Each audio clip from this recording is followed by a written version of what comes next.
For tonight, we're going to begin with, well, basic subject. God.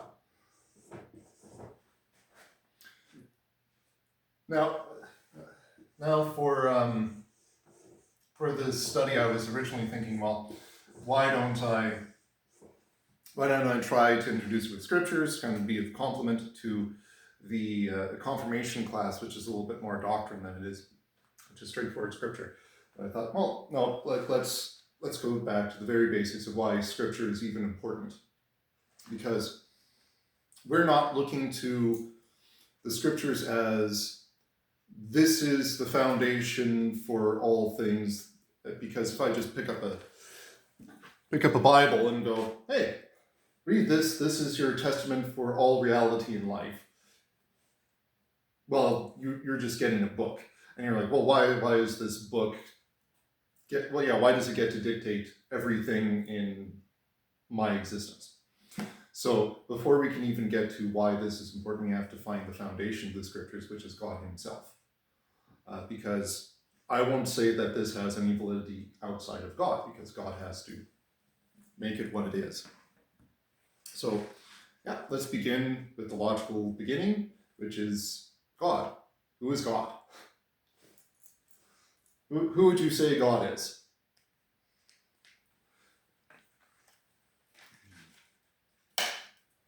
Hold on. No cheating. No, you have to answer. All of the answers are a bit loaded. Okay, let's go with that. Okay, what loaded answers do you have? I have two answers. Okay. The first one is the I am, so existence, that which is, there is no greater. But also, Jesus was my first answer. Okay. And then we'll also have, I'll put Jesus up here.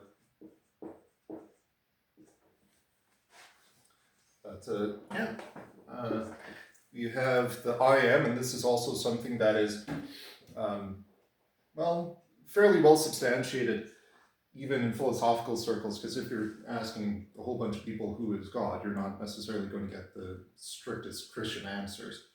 So, foundation of being is definitely one of these things, whereas Christianity will know Him as He revealed Himself to us, and that's going to be the I am. From the burning bush, He says, I am. Well, I am. I'll just put it that way, yeah. And we will be getting into that, especially with how we can relate to God. But before we try to get into this a little bit more, do you two want to venture? Well, God is everything and everywhere, and is not only the foundation, but is a constant in everything. Okay. Everywhere. So we got constant. Also put here everything. So maybe I'll put that in brackets, and I'll put the infinite, because generally that's also what we're positing God to be. And I say positing what God is to be kind of in a personal way, because that's the way that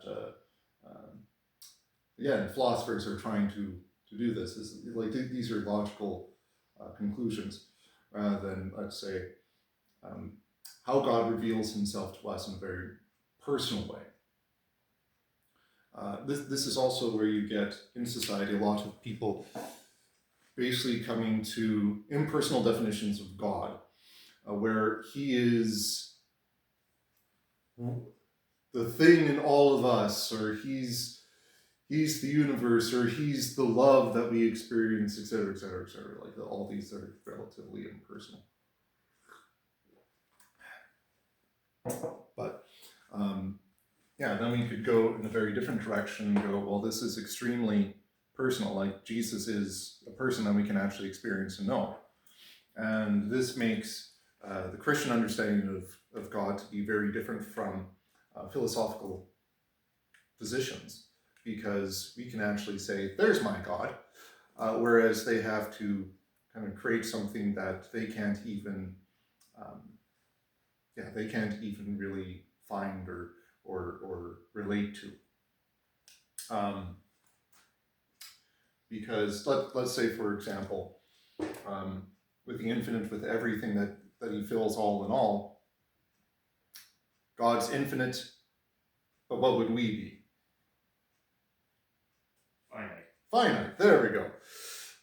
God is constant, but what would we be? Temporal. Fleeting. Changing. Changing, there we go. That was more what I was looking for. Fleeting also, yes, absolutely. Because if he's constant, then you could say that he's eternal. And that's where Charlie was coming from with the temporality. But that's a slightly different attribute of God. But yeah, we were also just positing they're eternal.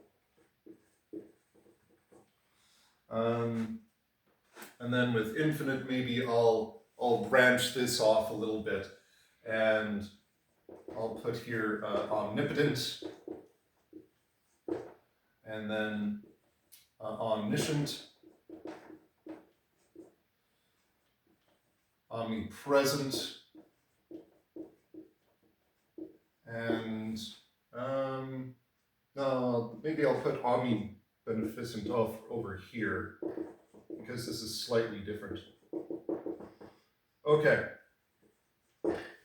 So these words are, yes, technical terms. So what on earth does this mean?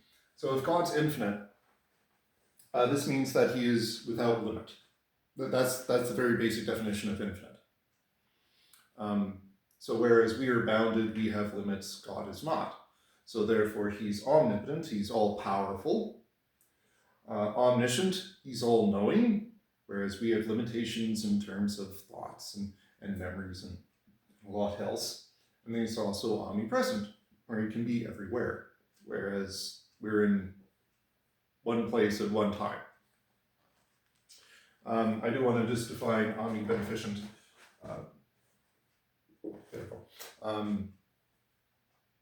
This is all good. So this is another one of God's attributes where he is goodness itself. He's also righteous, and not in the 1970s way where it's like, righteous man.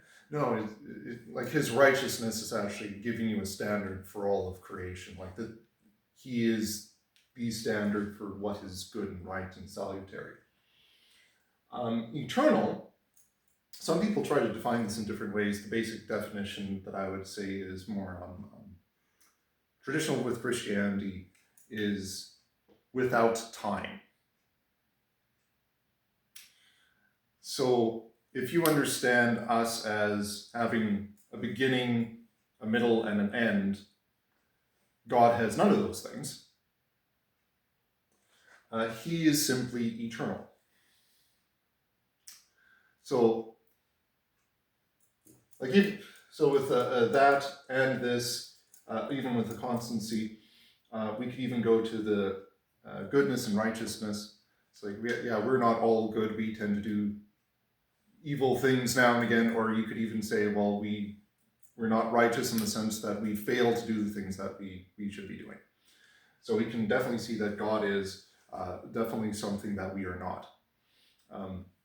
One other aspect of this that we didn't really get into is that God is spirit. So whereas we're made of matter and energy, we exist in space-time, God doesn't exactly do that. He's something other. So in all this, we find that God is completely different from all of us. And thus, we see the necessity for Jesus in, I guess you could say, a way that makes sense for us to actually know who God is and to actually experience God, because without a very personal aspect of God, we have no idea who he is. There's no way to relate to him. We can just hypothesize that he exists. And this is where you do get to the God of philosophy, which just happens to be all these attributes. But you don't actually understand who he is. Yeah. Okay. So, questions so far? So God doesn't like exist in like time? He can come into time, yes. So, I'll explain the foundation of being here. So with this, he has made all things extending from him. So everything depends on his existence to be. So that includes all created things such as space and time, matter and energy, and that's how we define the universe. The universe is space, time, matter, and energy. So if he created the universe, then he can definitely express himself in it. He can definitely express himself in time. But he's not limited by it nor defined by it.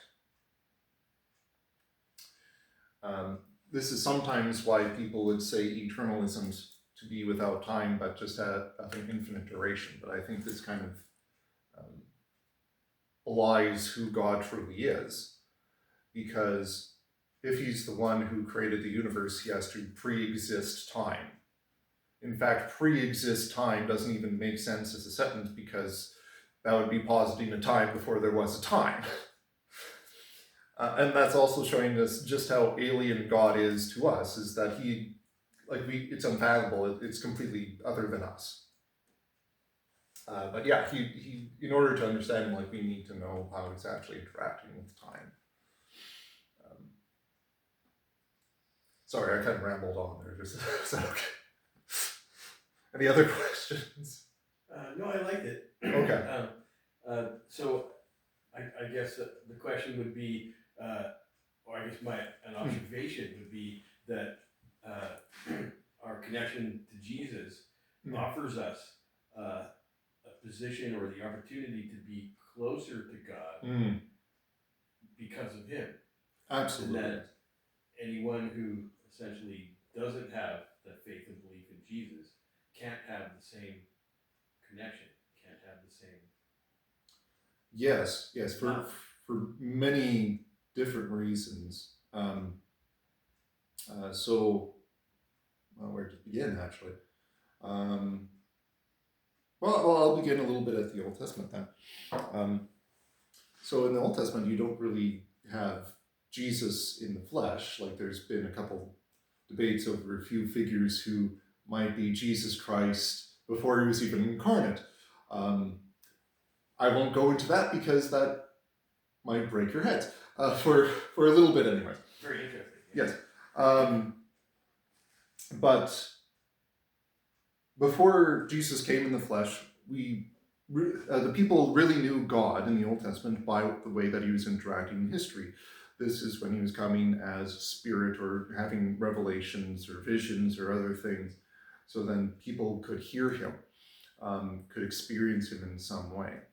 And as a good Lutheran, I would definitely point to God's word being the most substantial aspect of God and how he's revealing himself. So he's always giving some word. This is who I am. This is what I'm doing. This is what you can expect. But there has to be some sort of communication. Without communication, you don't exactly know who God is. So when he's revealing himself to the different people in the Old Testament, God is showing these individuals who he is, but it's still somewhat at a distance, because they can experience him in these visions, in these dreams, or in certain other interactions. The biggest one that we'll find out in the Old Testament is the Exodus. That is the huge thing that God is experiencing with the people. So they then understand God as the God of salvation. He is the one who destroys our slavery or oppression in the world, and he's the one who frees us, who gives us salvation and provides for us in the promised land. giving us whatever we need through the earth itself. But yeah, it's always kind of that second-hand thing apart from him directly revealing himself through his word.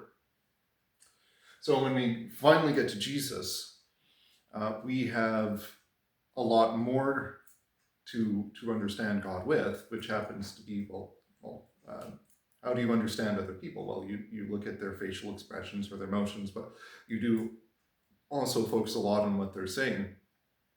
But just having the words,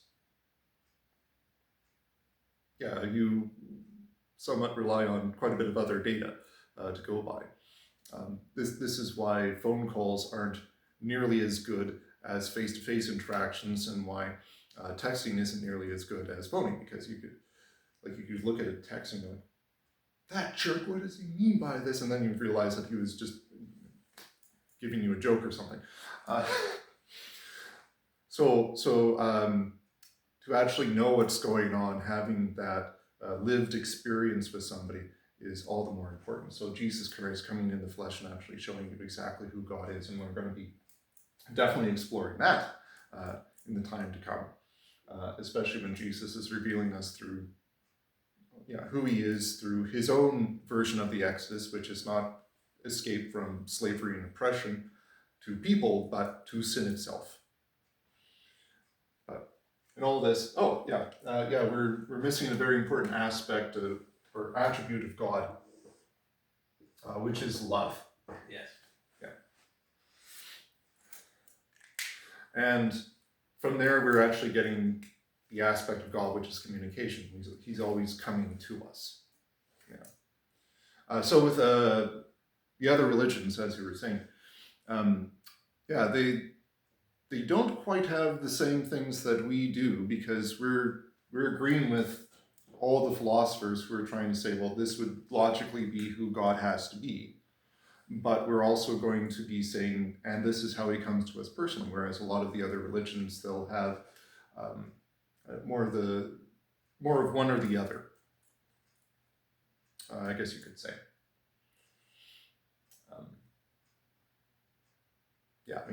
Maybe I'll shut my trap for that one, so I can go off into a whole bunch of discussion.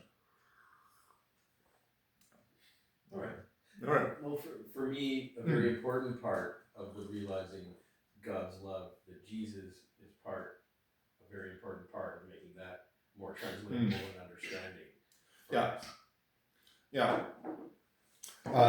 Because he'll. So for Jesus, he is one person of what we would call the triune God. And in his person, he has the two natures, one of them divine, the other is man. So he is actually fully human. So we're going to say that he has everything that a human has.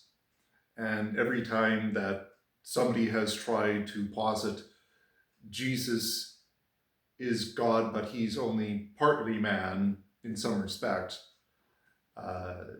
it goes off into obscurity, because then who is it that really dies for us on the cross? Who is it who really comes to know us? And it's not somebody that we can fully relate to, or the real problems come in with, how does he actually redeem us? Who is he really redeeming? And if he's only part of a man, he can only redeem part of a man.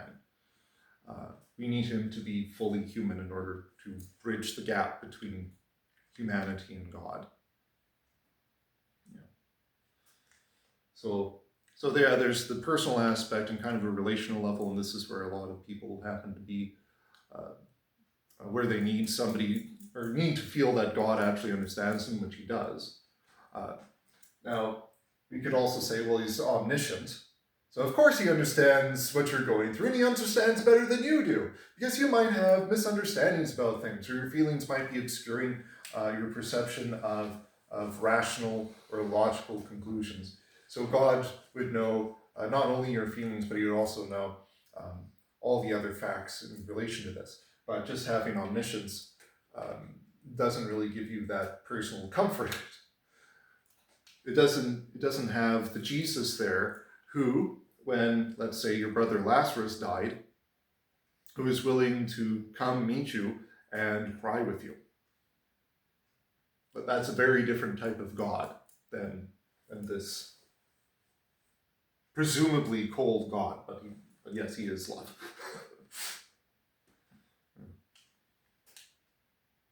That follows for me that the New Testament makes it that much more apparent God's love rather than the other ways which God may have related with the people before Jesus' time. Yeah. Very much so in terms of the incarnation. But I hope in future weeks to actually go through a fair bit of the Old Testament, because it's not exactly my specialty, but I do really resonate with a lot of Old Testament passages.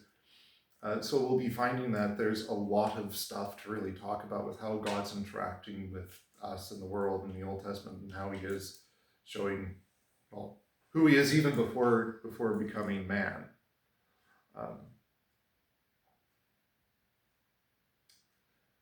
But yeah, I guess that's part of the eternality. He's the same, he's unchanging, he's constant, he will be the same yesterday, today, and forever. Like the exception would be Jesus, his humanity, because if he is truly human, that can't be forever. It has to have begun sometime. So that's different, but otherwise, like the actual divine communication of love, and I mean communication in a very broad sense, not just speaking, but just actually giving this in different ways. That is, everything what that God has been doing since quite literally day one.